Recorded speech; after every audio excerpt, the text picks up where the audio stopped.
بسم اللہ الرحمن الرحیم نحمدہ ونصلی علی رسولہ الکریم اما بعد تیری رحمتوں کا دریا سر عام چل رہا ہے، تیری رحمتوں کا دریا سر عام چل رہا ہے، مجھے بھیک مل رہی ہے، میرا کام چل رہا ہے، تیرے نام کا وظیفہ میری زندگی کا حاصل، تیرے نام کی بدولت میرا کام چل رہا ہے۔ آج کے اس جلسہ اظہار تشکر کے صدر محترم الحاج یونس عیسیٰ صاحب،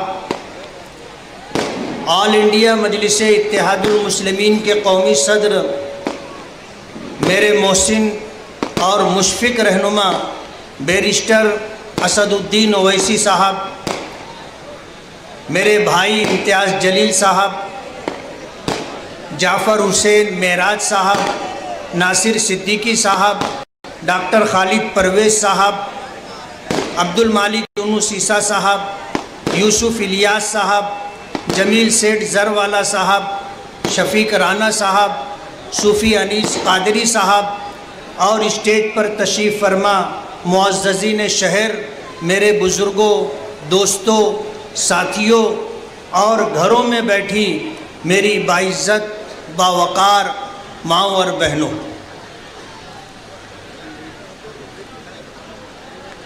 اپنی بات شروع کرنے سے پہلے میں اپنے رب کا شکریہ دل کی عطا گہرائیوں سے کرنا چاہتا ہوں۔ میری بیماری کے ایام میں جن ساتھیوں نے الیکشنی مہم کی باغ ڈور سنبھالی، جنہوں نے ہمیں مشوروں سے نوازا، ہمارے لیے دعائیں کی، ہماری ماؤں اور بہنوں نے روزہ رکھ کر میری صحت یابی اور کامیابی کے لیے دعائیں کی، میں ان سب کا مشکور ہوں۔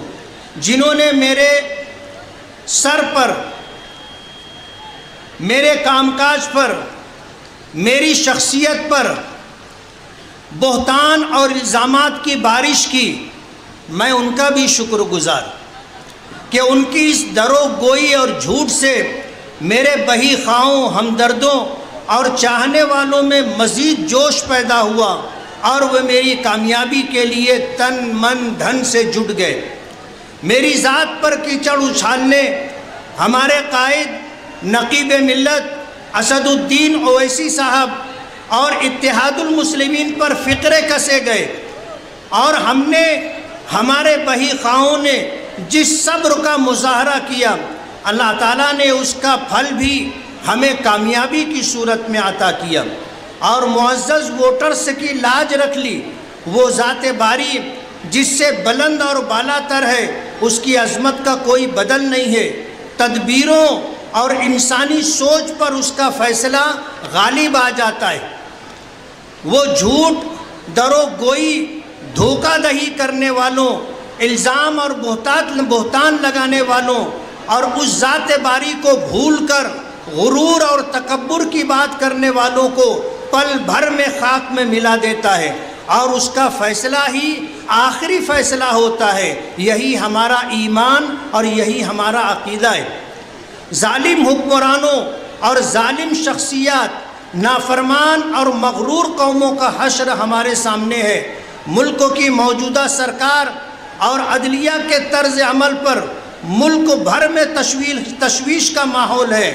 ایسے میں آپ نے مجھے کامیاب کر کے ایوان بالا میں مسلم مسائل پر ببانگ دہل آواز اٹھانے والے نقیب ملت اسد الدین اویسی صاحب کو حوصلہ دیا ہے۔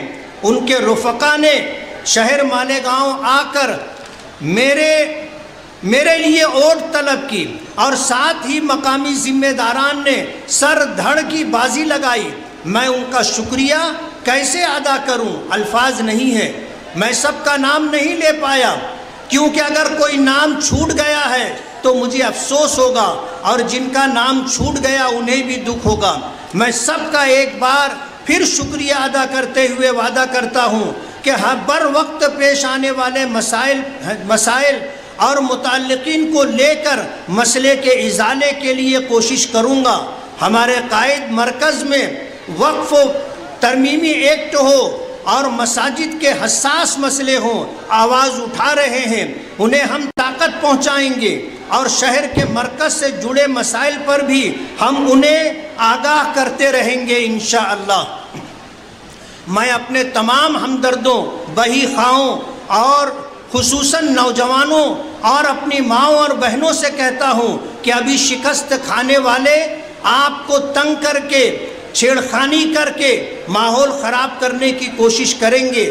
آپ لوگ صبر و تحمل کا مظاہرہ کریں، کسی سے ڈرنے کی کوئی ضرورت نہیں، ہم ہیں نا، ہمارے ساتھ اللہ کی مدد ہے۔ ہم ایک ایسی ٹیم تیار کرنے کا منصوبہ بنا رہے ہیں جس میں شہر کے ہر حصے سے ایسے افراد کو شامل کیا جائے گا جو آپ پر آنے والی افتاد کا سد باب کرنے کے لیے ہمہ وقت حاضر رہیں گے۔ آخر میں پھر رب کائنات کا شکریہ اور آپ سب کا شکریہ ادا کرتے ہوئے یہ کہنا چاہوں گا کہ شہر میں کچھ لوگ اپنے تھوڑے سے مفاد کے لیے مسلمانوں کو برادری کے نام پر بانٹ کر کے رکھ دیا ہے۔ میں برادری والوں سے پوچھنا چاہوں گا کہ انہوں نے آج تک آپ کو کیا دیا ہے؟ ہم مسلمان ہیں اور ایمان کی نسبت سب سے بڑی نسبت ہے، اور ایک ایمان والا دوسرے ایمان والے کے لیے بھائی ہوتا ہے۔ اگر مشرق میں کسی ایمان والے کو کانٹا چبھے تو مغرب میں رہنے والے ایمان والے کو اس کی تکلیف محسوس ہونا چاہیے۔ آج تھوڑے سے مفاد کے لیے، ایک الیکشن میں کامیابی کے لیے پورے شہر کو برادری کے نام پر تقسیم کر دیا گیا۔ کیا ملا؟ آج لوگ ایک دوسرے سے نفرت کر رہے ہیں اور ایک دوسرے کو حقارت کی نگاہوں سے دیکھ رہے ہیں۔ یہ بہت دکھ کی بات ہے۔ ہم مسلمان ہیں۔ نبی کریم صلی اللہ علیہ وسلم نے جب مکہ مکرمہ فتح کیا تھا تو اس موقع پر آپ نے فرمایا تھا کہ کسی عربی کو کسی اجمی پر اور کسی گورے کو کسی کالے پر کوئی فضیلت نہیں ہے۔ اگر اللہ کے نزدیک کسی کا مقام ہے تو وہ تقوی کی بنیاد پر ہے۔ جو جتنا زیادہ اللہ سے ڈر کر کے زندگی گزارے گا وہ اتنا زیادہ اللہ کے نزدیک پسندیدہ ہوگا۔ فتح مکہ کا موقع تھا، نبی کریم صلی اللہ علیہ وسلم نے اعلان فرمایا تھا کہ جتنا زمانے جاہلیت کا سود ہے میں اسے اپنے پیروں تلے رونتا ہوں، اور میرے چچا حضرت عباس کا جن لوگوں پر سود ہے قرضہ، میں سود معاف کرتا ہوں۔ حضرت عباس رضی اللہ تعالی عنہ کو جب اس بات کی خبر ہوئی تو حاضر خدمت ہوئے اور عرض کیا کہ میرے آقا، آپ نے میرے قرض خواہوں پر میرا جو سود تھا اسے معاف کیا ہے۔ میں آپ کو آپ کی موجودگی میں اللہ کو حاضر اور ناظر جان کر کے یہ اعلان کرتا ہوں کہ آپ نے سود معاف کیا ہے، میں اصل رقم بھی معاف کرتا ہوں۔ تاریخ اٹھا کر کے دیکھ لیں کہ خلفائے بنو عباسیہ نے 635 سال تک حکومت کی ہے، ورنہ یہ اقتدار ہمیشہ کسی کے پاس نہیں رہتا۔ 5 سال 10 سال آدمی اقتدار میں رہتا ہے، اس کے بعد یہ کرسی چلی جاتی ہے۔ لیکن کوئی نیکی ایسی ہوتی ہے اور اللہ کے نزدیک کوئی مقبول عمل ایسا ہوتا ہے جس کی بنیاد پر اللہ خدمت کا موقع دیتا ہے۔ پتہ نہیں اللہ کو ہماری کیا ادا پسند آئی۔ ہم گنہگار ہیں، نافرمان ہیں، لیکن اللہ نے ہمیں نوازا، اور اللہ کی نوازشات کے ساتھ آج پھر ہم آپ کے درمیان ہیں۔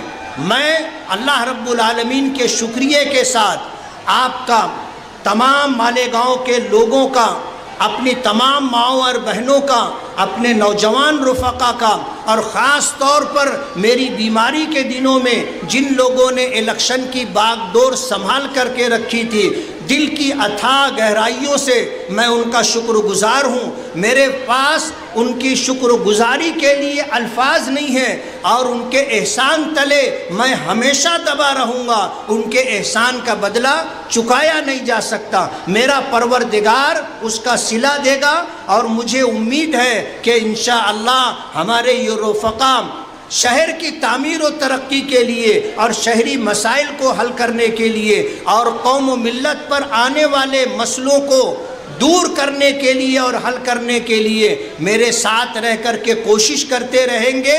کہتے ہیں کہ نیت اچھی ہو تو منزل آسان ہو جاتی ہے۔